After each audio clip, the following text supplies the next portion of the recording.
Good morning. Good morning, everyone, and a beautiful, beautiful morning it is. Or I'm sure it's going to be. Why do I say that? By default, they all are. They all are. Just get used to playing the equation that way. Don't worry, it'll be fine. You won't get jaded. It actually is a beautiful morning. And I wasn't going to do a show, but I've been inspired by something.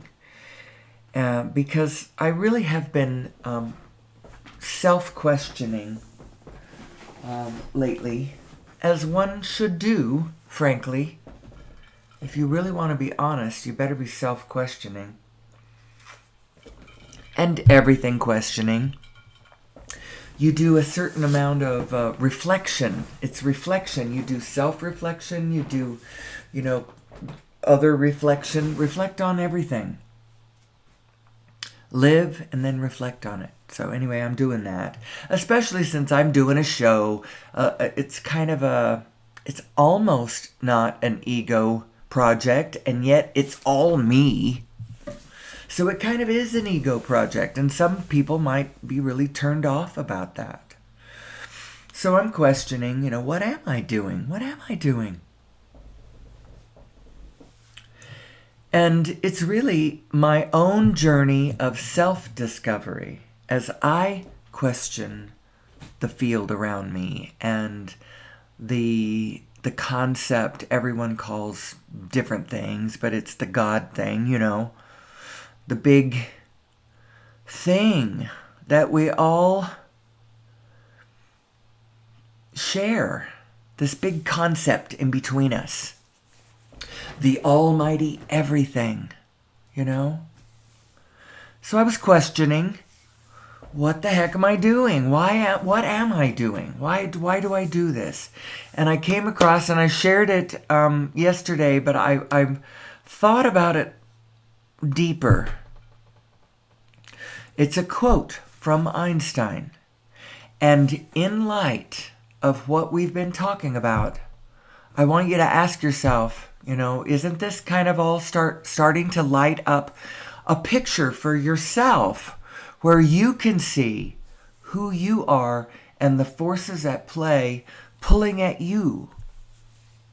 The only reason I do this show is to help other people as well as myself be clear about these formulas that work, these laws of the universe, these ways to approach the questions of what do I do about the craziness around me in my life? What do I do about the emotions of it? How do I figure what the heck to do? Do I empathize? Do I go right down there with them and feel that terrible feeling with them? Or do I sympathize, which I believe is different? It has an element of echoing their harsh feeling, but it's not as immediate and in the moment as empathy. Empathy is, the definition of empathy is you go and vibrate right with them. So now you're like, oh yeah, I see how bad this feels. This is terrible. This is terrible. You feel terrible down here in this place where you're fighting with everyone and you're angry with everyone, or you're frightened by everything. You're in love with your child, but you're absolutely distraught because for a moment he doesn't like you, He who used to think that you were the absolute everything, the now all of a sudden doesn't even like you sometimes. How heart-wrenching, heartbreaking is that? Well, so the answer is, I say that one because I know that who I'm talking about is not going to be listening to the show, so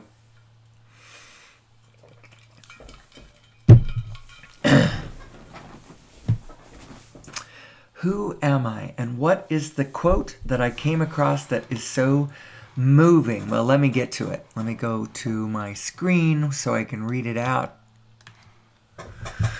Albert Einstein said this. The intuitive mind is a sacred gift, and the rational mind is a faithful servant. We have created a society that honors the servant and has forgotten the gift. We kind of see ourselves as a one-dimensional being, the one dimension being here in physical reality. What he's talking about here, the intuitive mind, where he says this is where this is how I live my life. I'd look at this and go, oh, I can see that the intuitive mind he's talking about is the same thing I'm trying to describe when I say my source mind, and this is so obvious stuff. So if a troll is watching this and they go, this is so stupid, then just please don't listen. But others of us might want to have a serious, intuitive conversation, about our minds. Who are we and how to best operate, how best to function using the laws of the universe, my own specific design, who I am as the intuitive mind and the faithful servant. So if you know the show, then you already know this slide. If you are not a fan of the show or are not in a position to look at the slide because you're driving through the night, but maybe if you've heard the show so you know this slide, this is what I'm trying to describe, the intuitive mind and the, except for I call it source mind, because that's what I think it is. I think it is a source vibration that tethers us all together, that gives us all common cause, that creates a space in the space-time continuum where there is a win-win position. You just have to know that it's there. You have to know that we all do better when we all do better and when we all help each other. And I don't think there's any exceptions. Now, you might wonder what that leads to, and frankly, from my small self, I don't know. How do you institutionalize kindness? You can't. You just have to show people the structure of the universe so they go, oh, there isn't any exception.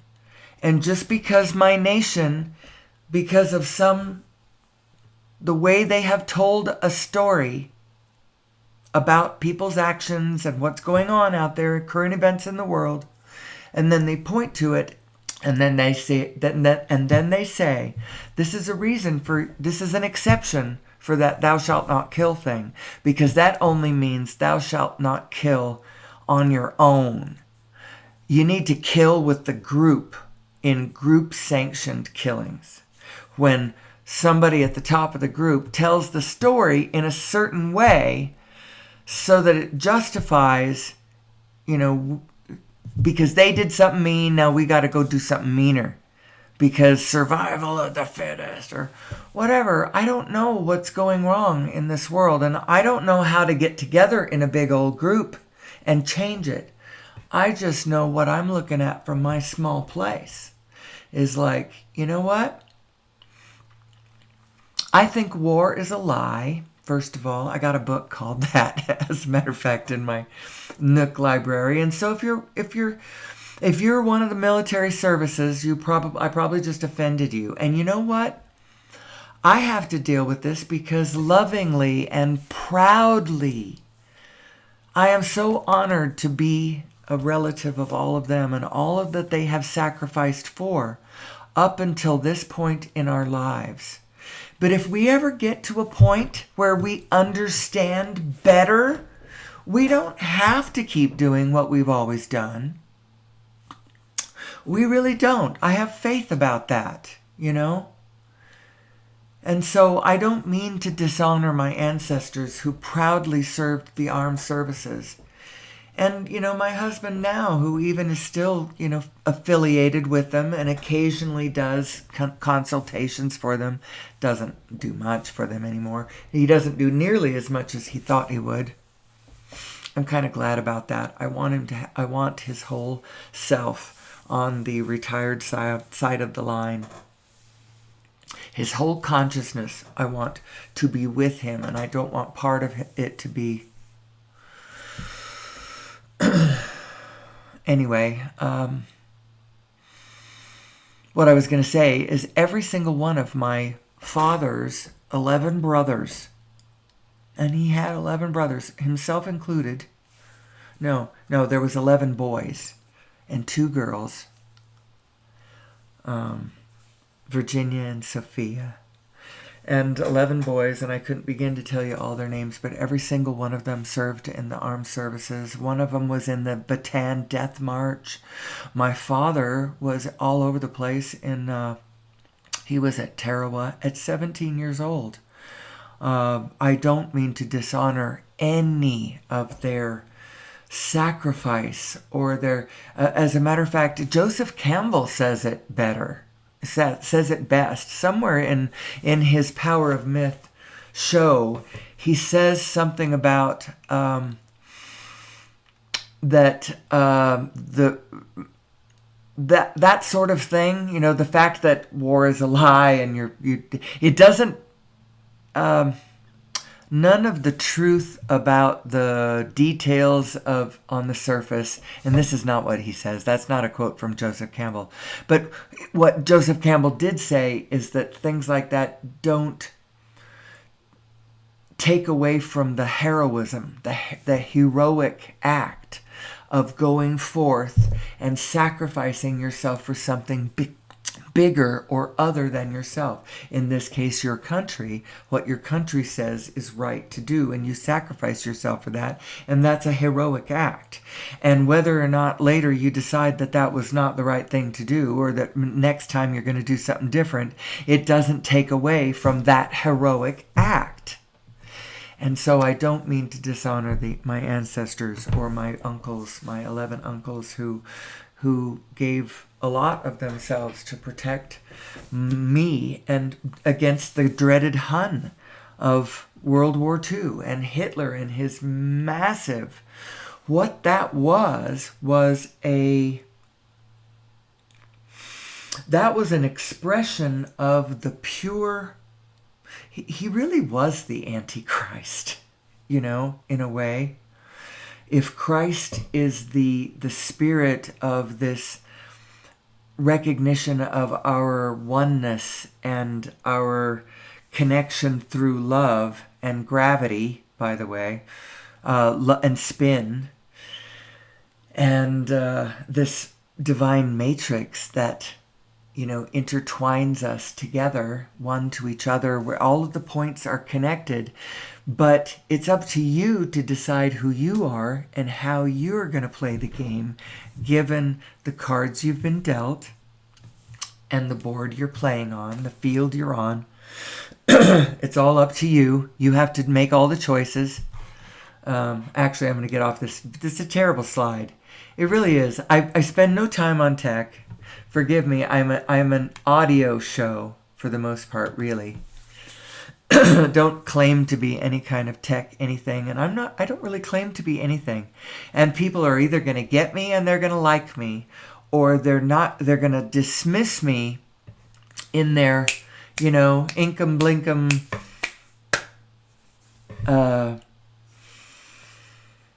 TikTok kind of consciousness world. And that's fine. That's fine. I actually am not pushing back against anybody. We're all doing very, very well.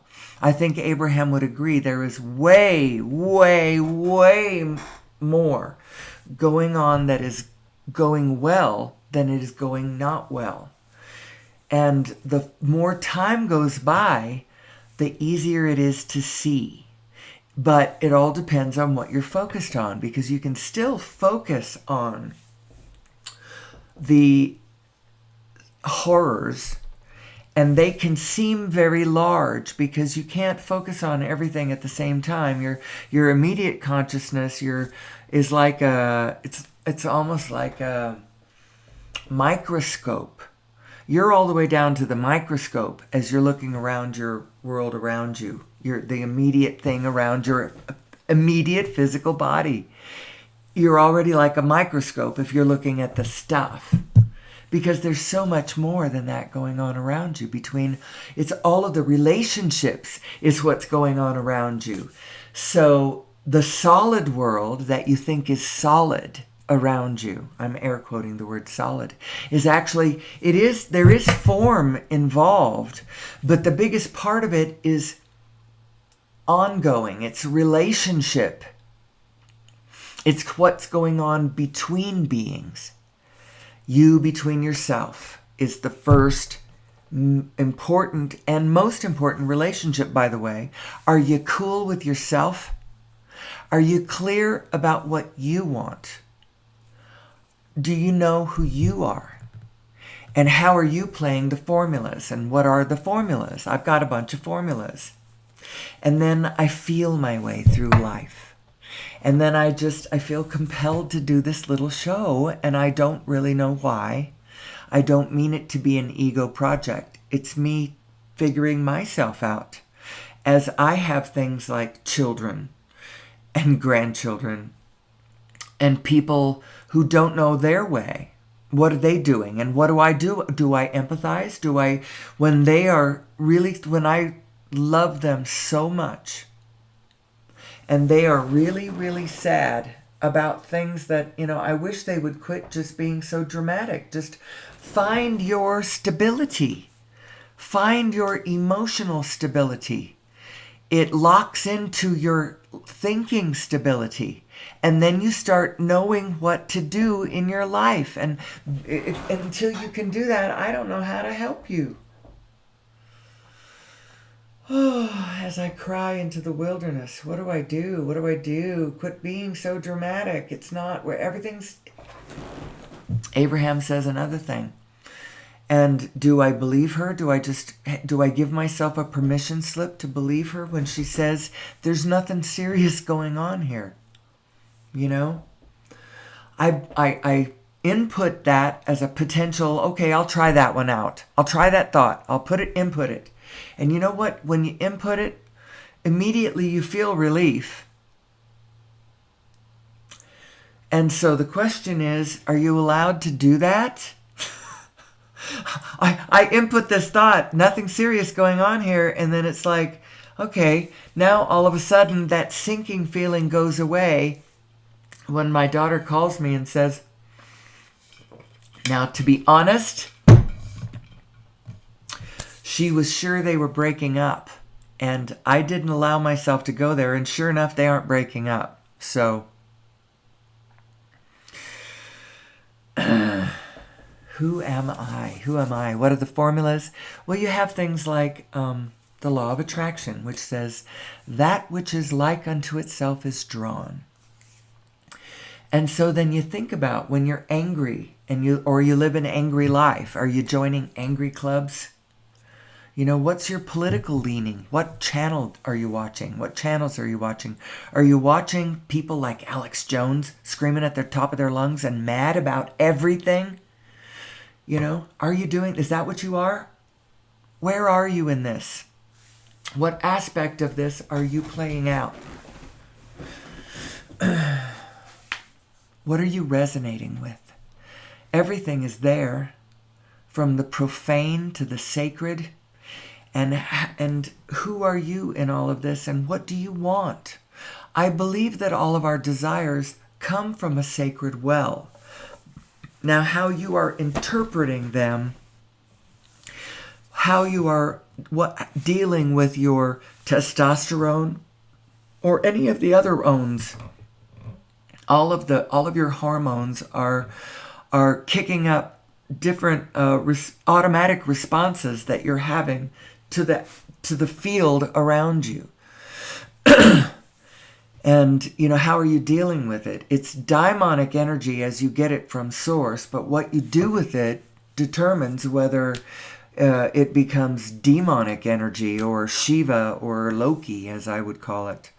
What are you doing with your portion of energy? I've come to believe that sports are a sacred thing. I used to think, man, people should be looking at reality, and the reality I saw was politics. I thought politics was what was real. Because if you look at history and the playing out of wars through time, and what we do nationally plays out through politics, and it seems to matter. It's the politics is who gets to claim control of the guns, and who gets to decide who's the enemy, and who gets to decide whether or not we kill each other, or whether or not we fight with each other, all of that kind of stuff. And so I used to think that was what people should pay attention to. Pay attention to that. Pay attention to that. That's because that's what's so real. And you're going to end up with some doof over there, manning the guns. And that still could be valid. I don't know. What has happened is everybody doesn't pay attention to that for the most part, although we do have an election coming up, and I really hope the autocrat doesn't win. Whatever happens, I hope the autocrat doesn't win. Status quo isn't good either, but the autocrat is the Shiva energy, people. Autocrat is the Loki energy. Well, it is going to be the one driving that side of the force. I really shouldn't put this jacket on because it has, because it's noisy, I realize. That's why I don't want a certain unnamed person. You get to decide for yourself, which one of them I'm talking about when I say the autocrat or the status quo. One is going to change things. And our outrage or not outrage about that is going to determine whether they're successful. I actually just hope that one doesn't win. I don't want the autocrat to win. I think it's really important that the autocrat doesn't win. But I also have come to believe that the releasing of that male energy, not just male energy, daimonic energy, because females get it too, but males get way too much of it. And they'll go to war with it. The females don't take it that far. But they can join in the fun with the fun and games with the athletics. I think it's perfectly delightful. But the men need to, because if they don't do it, then we go to war. We need to decide who is the master of the soccer field, and who is master of the golf tournament, and who is master of, all of what. Pick your sport, whatever. Pick your ball and run with it. Whatever it is that I think it's really important. And I used to think it was frivolous. I used to think politics was the only thing. Now, I think that we shouldn't kill anybody. I think we should know who we are ultimately, finally, and forever. And I'm just saying this as one person. And if everybody doesn't agree with me, that's totally fine. And I'm not even trying to start a movement, although it was exciting for just a second when hundreds of people for a second entered my studio, and some of them clapped, a couple of them commented, a couple of them, shot me a raspberry as they left the room, a couple of them mooned me, maybe not as bad as that, but that sort of thing. And that's fine. That was exciting. And now we go back to, I probably have a faithful listener or two. And for that, I am grateful. I am deeply grateful. But I am just me. And my question is, who am I? I ponder and muse to myself about how I could parlay my belief that over-unity devices are possible, when I am not an electrician, for crying out loud. I wish I was.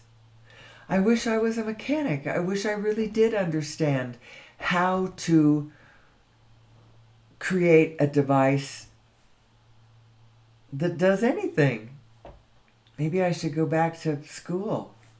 Maybe I should open a book. Maybe I should go to the internet. But it's hard to get your answers to your questions on the internet so much anymore. It used to be cleaner, and now everybody wants to entice you into a website that takes you past a jillion ads and things that are popping and moving and zigging and zagging, and it's hard to just get a clean answer to your question.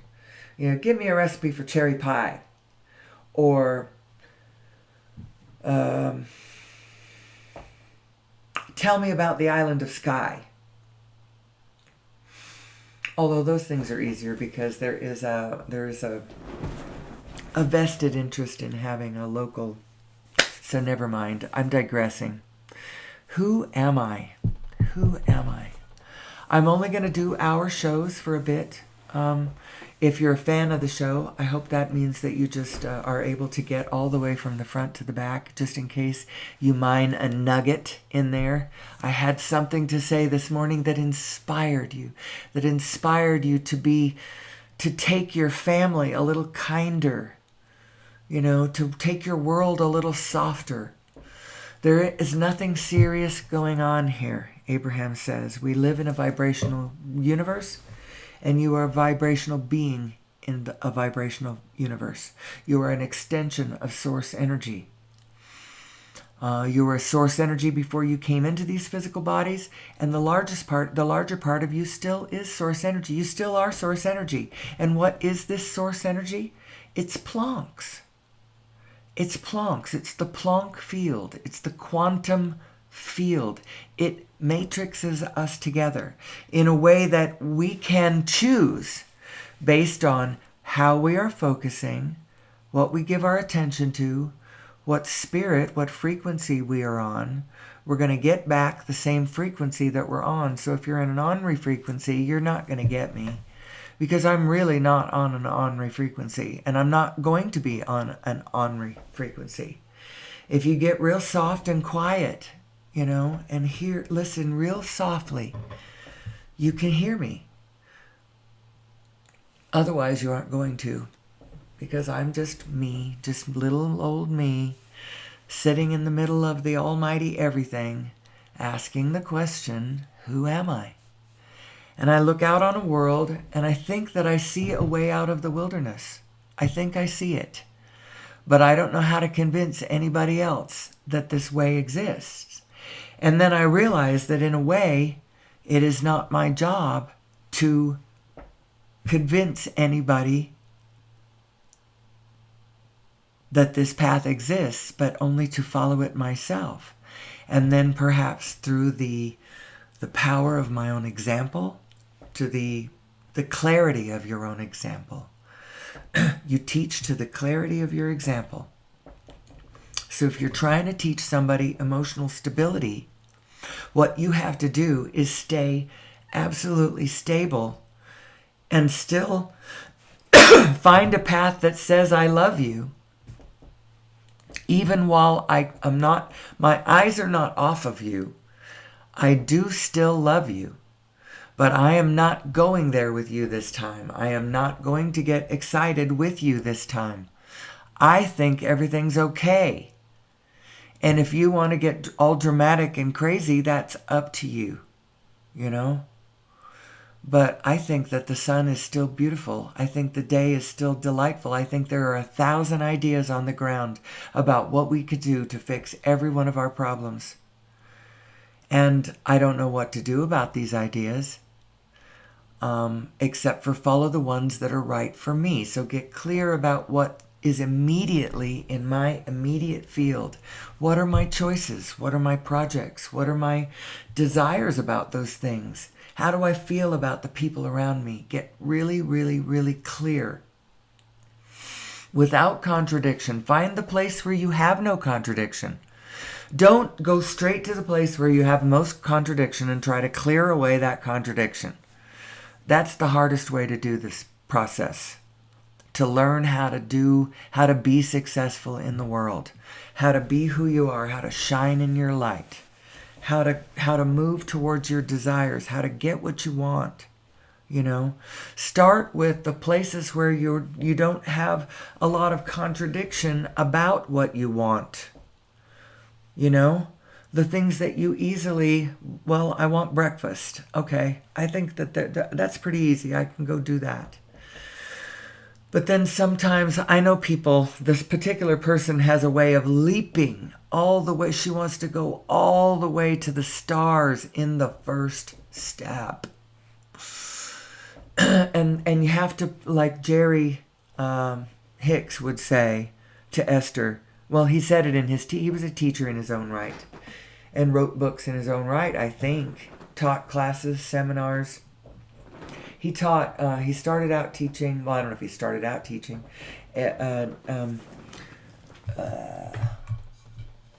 What's his face? Napoleon Hill's stuff, and the rich dad, poor dad guy, the Think and Grow Rich, his stuff. Think and Grow Rich. He used to say, cast your line out far enough so that it's interesting for you, but not so far that you don't believe it. You know? So don't go way out to the quantum leap. Go out to the next logical step, or the next cool thing that you could want, that you can believe, that you don't contradict with your beliefs. If you contradict what you want with your beliefs, then you got a massage that you have to do between what you want or what you believe you want and your beliefs. Now that's funny. What you believe you want, because what you really want, I'll tell you what you want. You want those feelings. The feelings are what you want. And you just want the stuff because you think it will bring you that feeling. That feeling of freedom, or that feeling of security, or that feeling of what you want is the feeling. And the fact of the matter is, and this is what Abraham tries to tell you, and let's see whether I believe her. That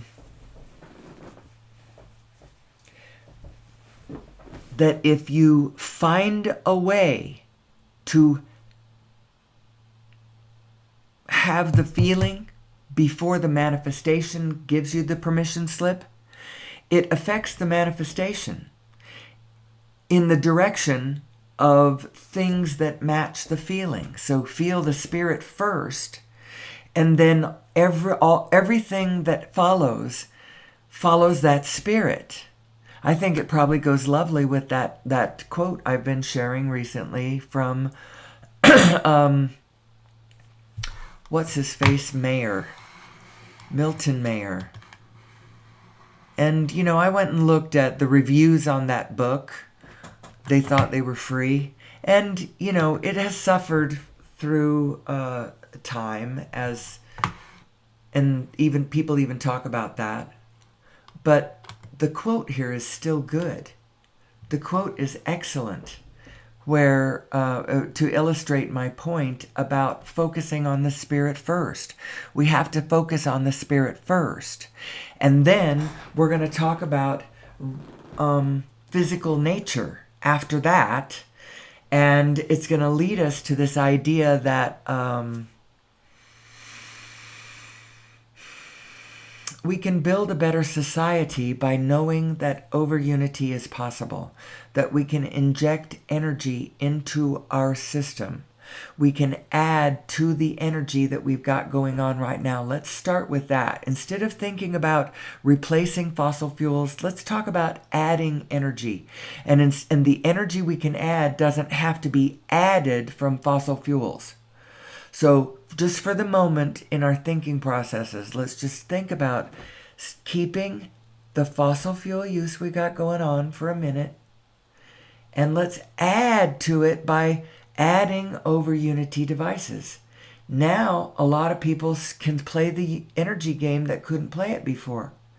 And now it's going to take us a while to start transferring our energy systems, but people will do it. What they will have to do is they will have to change the way their buildings are designed and the way their technology plugs into what it plugs into. But at first it won't. What will happen is you'll have like a generator. These over Unity devices will be personal generators that are on your property, running your well, running your whatever. You got to have an owner. I got to find one. I got to figure out how to make one.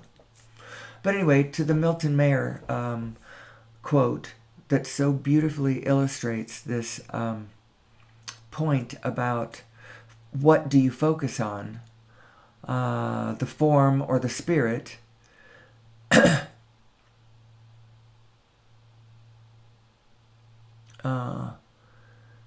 And you see that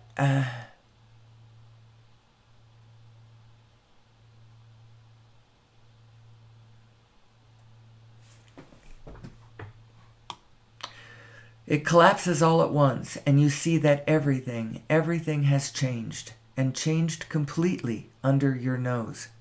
The world you live in, your nation, your people, is not the world you were born in at all.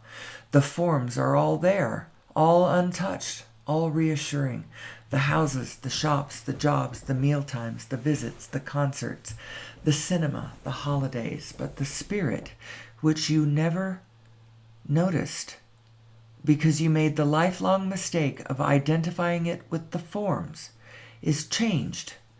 Now you live in a world of hatred and fear, and the people who hate and fear do not even know it themselves. So that's part of what I'm talking about. You know, what do you focus on? What do you focus on in this world, in this life? Focus on the spirit. Don't focus on the forms. And the form, but still we live in a world of form. Hey, Amelie, we still live in a world of form. That's my show name. Amelie Starchild. I am your host, Amelie Starchild. And I will be your flight attendant on this for the next hour. Your short flight from, we're just gonna take the plane off of the ground, fly around for a bit, and then land it, and then I gotta go take off and take care of, get clear about what I want in this world, and deal with my relationships, and use these formulas to figure out, what my steps are to make my dreams come true. So, anyway, what do we want? We want the feeling. And then we translate it into things. Ooh, if only I had a Lamborghini, I would have that feeling. If only I had a horse, then I would have that feeling. If only I had... Excuse me. If only I had that super extra state-of-the-art security system, then I would feel safe. You want the feeling. The feeling is what you're looking for. Freedom, beauty, joy. It's grace.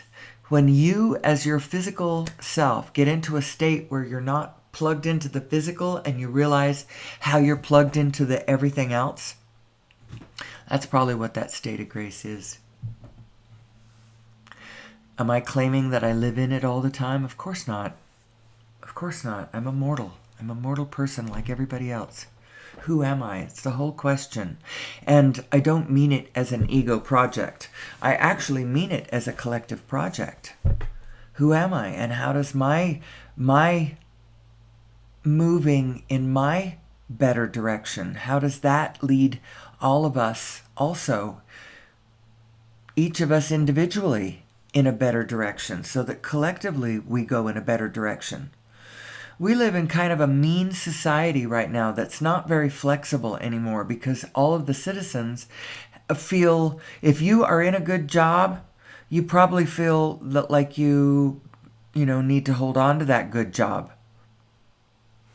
because everybody wants a good job and most people don't have a good job, Everybody wants easy money. Everybody wants there's no really good safety net here in my country. And so, say if we wanted to shift the energy sector, or if it turns out that the over unity sector, producing the devices that create the energy generation that makes the expensive, dirty fossil fuel extraction obsolete quickly, what are those families going to do? You know, I want them to be taken care of. But then the individual families, members of the families, might be some of the trolls, you know, that don't want that sector of the of who we are to collapse, because their whole vested interest lies over there. Well, let's change that. Let's make it so that everybody's taken care of, no matter what. And then everybody can follow their dreams. And then you say, well, who's going to take care of the crappy jobs? Well, a lot of it's going to be automated away. And that's great. You know, we shouldn't fight automation so much. We should encourage it. Especially if we are collectively taking care of everybody. Then collectively we can afford to have whatever automation collectively we want to apply. You know, we wouldn't be so afraid of it.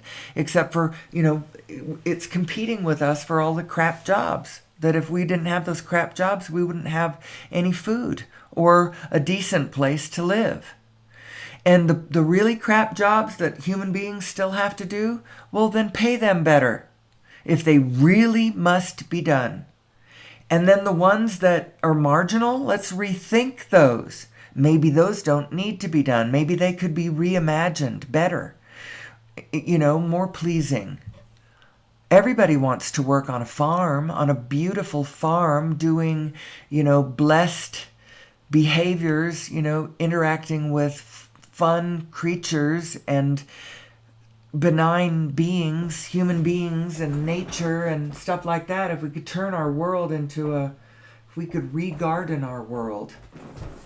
I know it sounds mamby-pamby. The structure of our world is the way it is because of a number of forces at play. Our centralized energy and power structure is part of what does it. If we could shatter that a bit, diversify it into kingdoms, fiefdoms, small.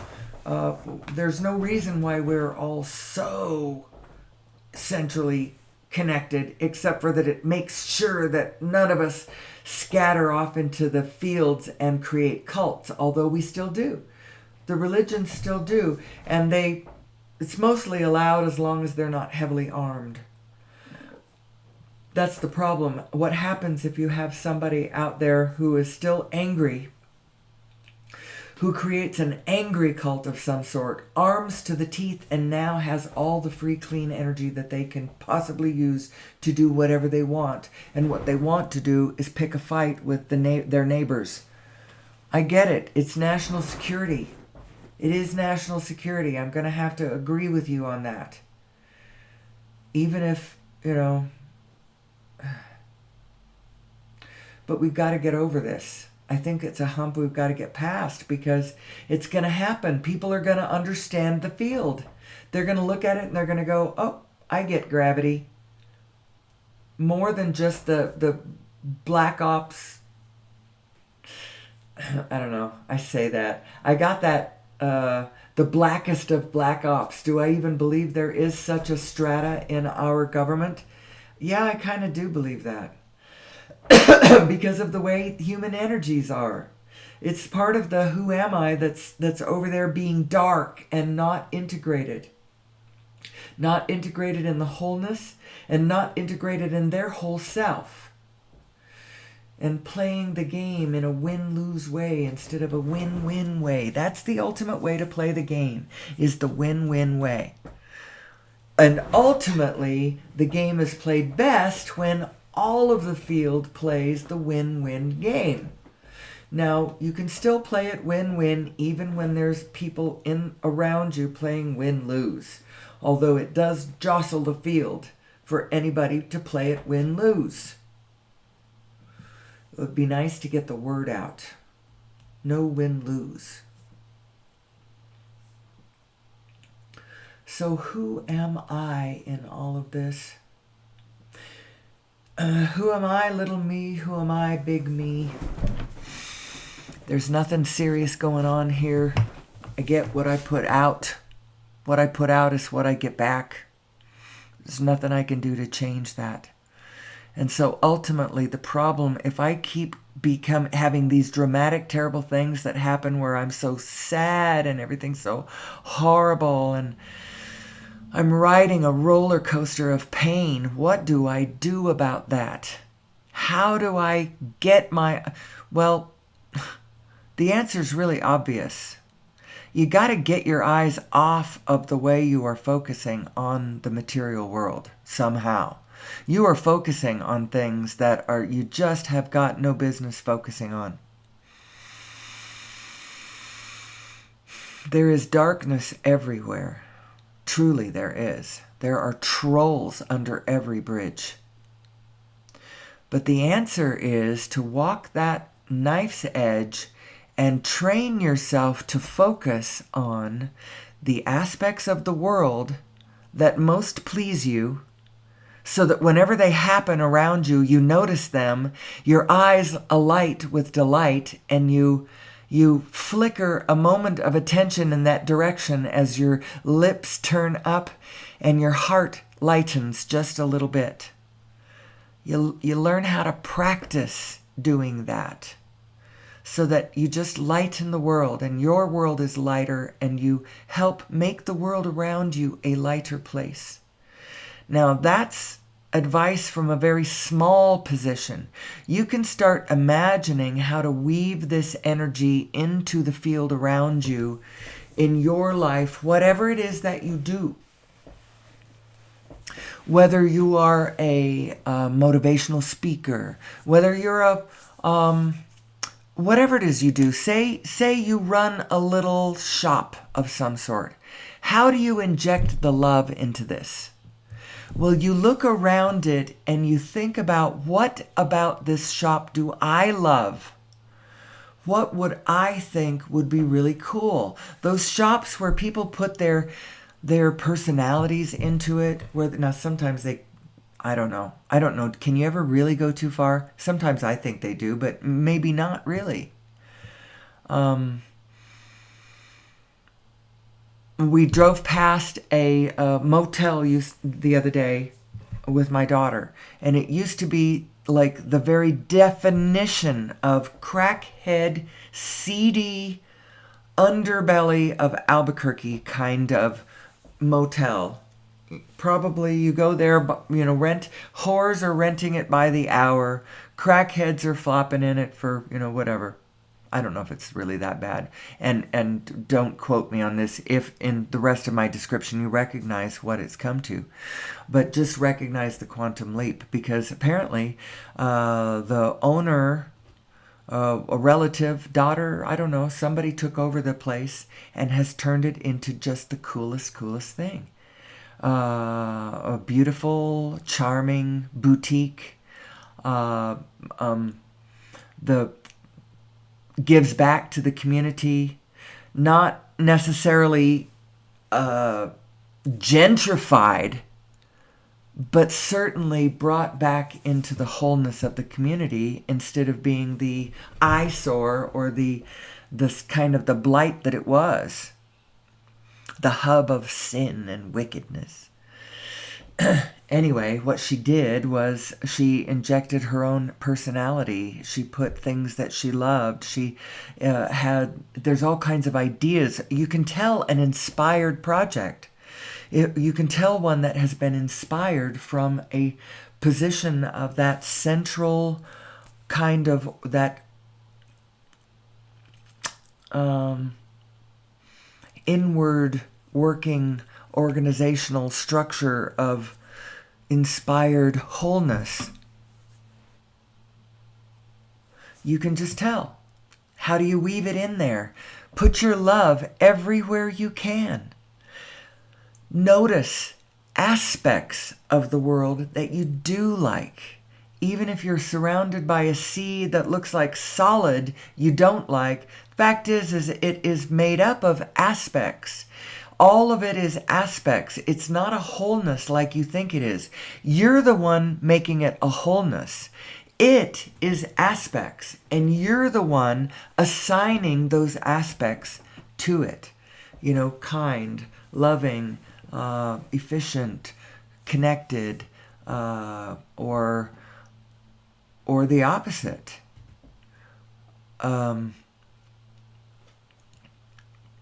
Joyful, free, playful.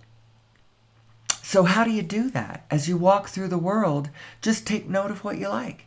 There's a you inside of you that is doing this all the time, is always taking note of what you like and storing it and becoming it and storing it in a vibrational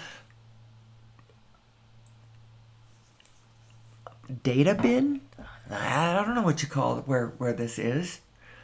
Where your vortex of creation is, if you happen to be an Abraham person. I do quote her a lot. It's funny because none of her videos were ever on my links list. Go watch Lost Century and How to Reclaim It. That one for sure. I didn't talk about anything else. Well, there's all the other stuff. And just get to my general understanding, and then let's have a conversation about this. Who are we? What are we doing? And what do we do about this? Well, to each his own. I myself, this project that our family is involved in, getting clear about what we want about that.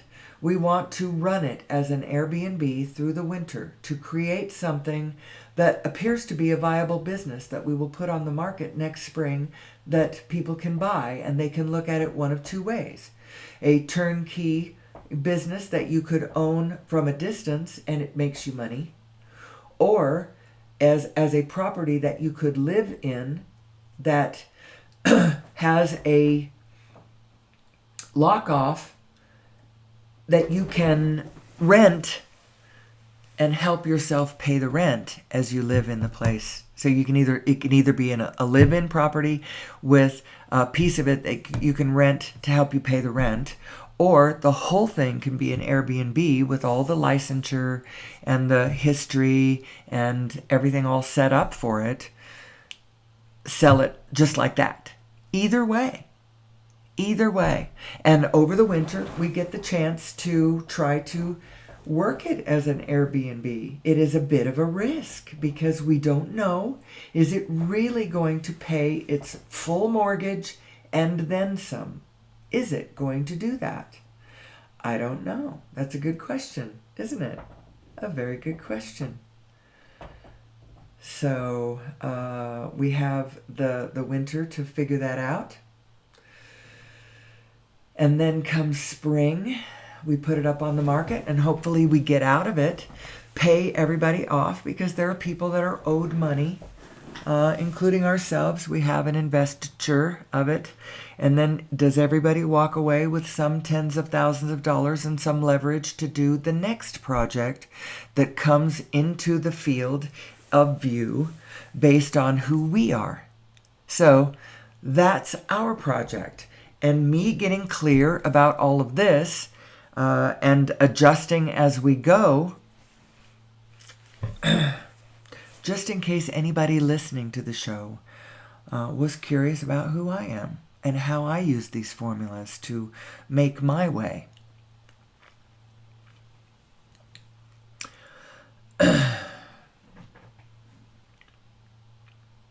So where are we in the narrative? We are coming up on an hour. So I don't need to talk about this too much longer. I did start a little bit later again. I've been starting closer to 6 instead of 5. So it's getting close to 7 a.m. Who am I? Who am I? And what is the meaning of existence? What is source energy? What is my relationship to source energy? We're extensions of source energy in physical bodies.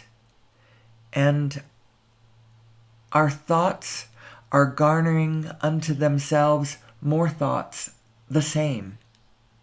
Just like Abraham says, every 15, 16, 17 seconds, you hold on to a thought, the universe is going to hand you another one just like it and begin a momentum building. Now, I found this slide. This one here has a nice illustration of the momentum factor of the two selves. So your two selves, your source self, always positive, is just in touch with the is, with a capital I. That which is the physicality of all the world. That's what your source energy self is. That's who she is. But she is keeping an eye on what you want. And every time your desire, your love, your noticing of, so when your consciousness starts picking up on the same things that your inner being is always looking at, which is the positive aspects, your inner being is always tagging into the positive aspects of the world around you. That's why you should do the same thing. That's why Abraham gives you a book of positive aspects and says, head out into the world and start your day as fresh as you can. Have a little, before you declare what you think the world is and who you think you are and what your tasks and all of that. Start your day quiet. Try to tag into your more powerful force, your source self, who is always positive. Try to tag into her.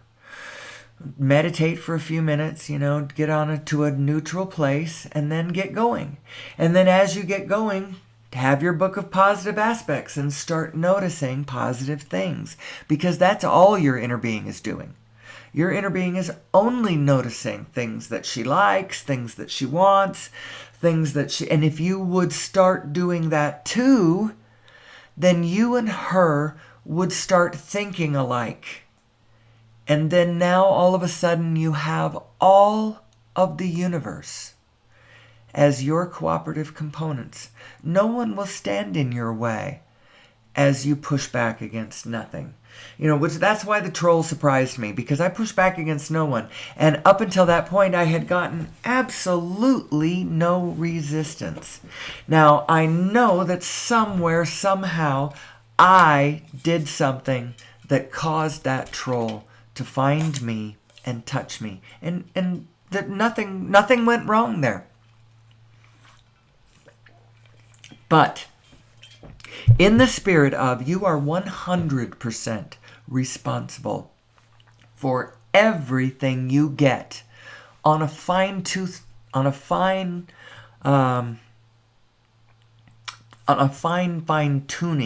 kind of way. You can get to a place where you can really, really fine tune it. Now, before you get to the fine tuning area, get to the general tuning area. There are two ways to know how you are doing vibrationally. And know that the object of the exercise is to do good vibrationally. You think that the object of the exercise is to have cool stuff in the field around you, and that is indeed the truth. That is the ultimate target, is the field. But before that, your target has to be emotional stability, because that's what's going to bring you what you want in the physical field. If you can't get your emotional stability, if you can't get your vibrational stability down, you're not going to get a physical stability in your world. Your world will careen. It will, if you can't get your own stability going. So, that meditative practice first thing in the morning is a good idea. And get going softly, and then step out into the world. And as you live your life, notice everything that you like. Consciously notice everything that you like.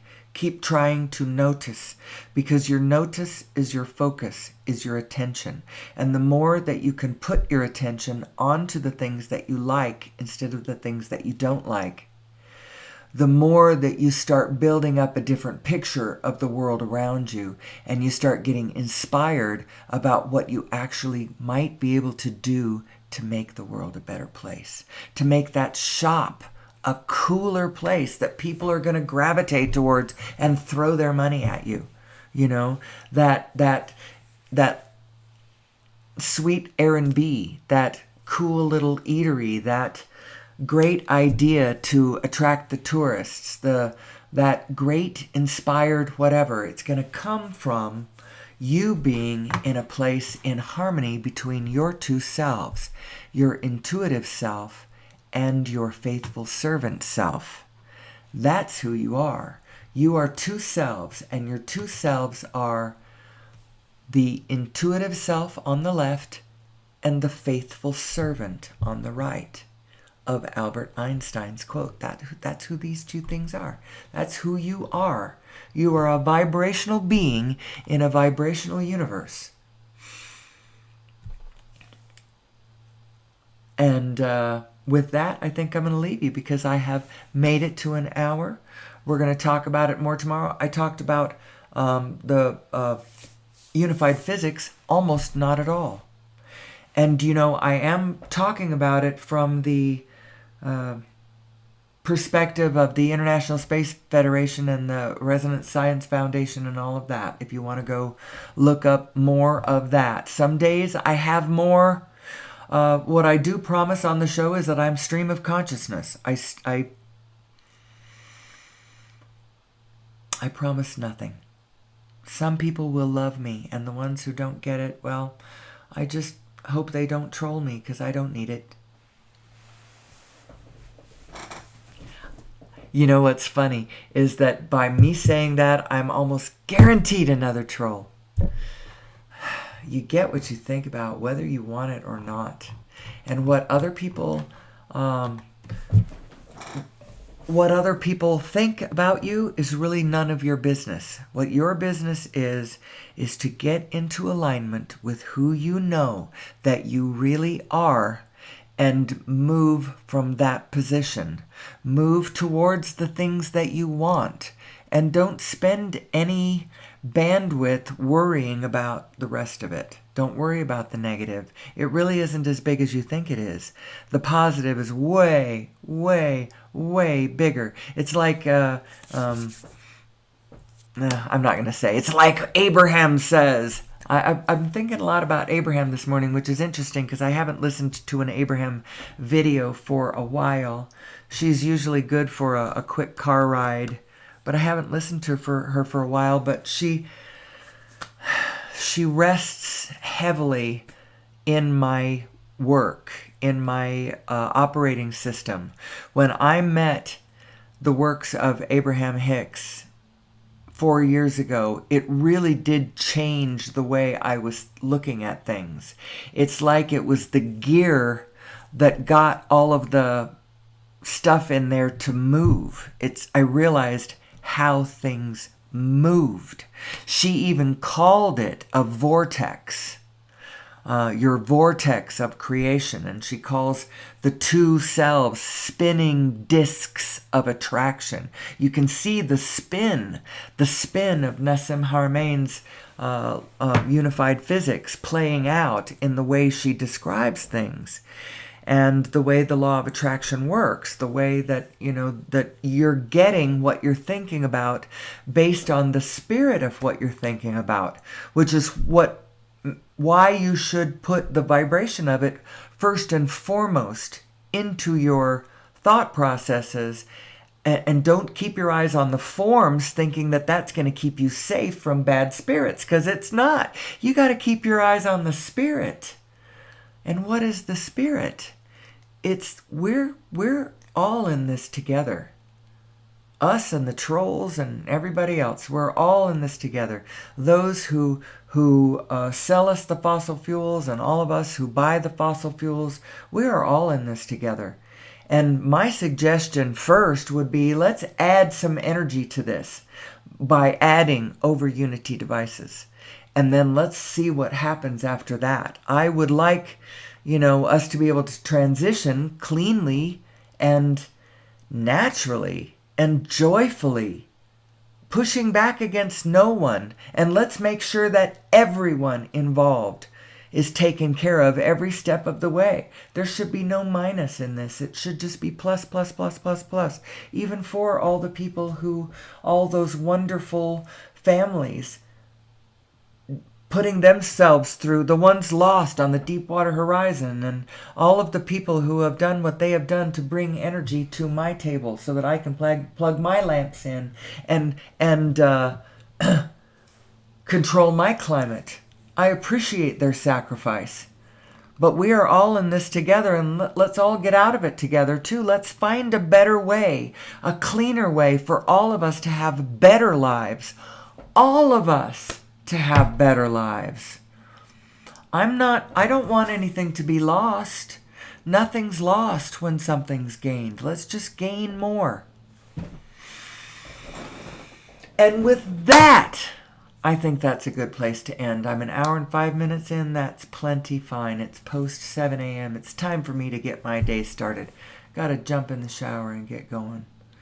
So maybe I'll make it back tomorrow. Maybe I won't. I don't know. If I do, I hope to see you there. And if I don't, I love you anyway, whoever you are. We're all in this together. And until next time, may the source be with you.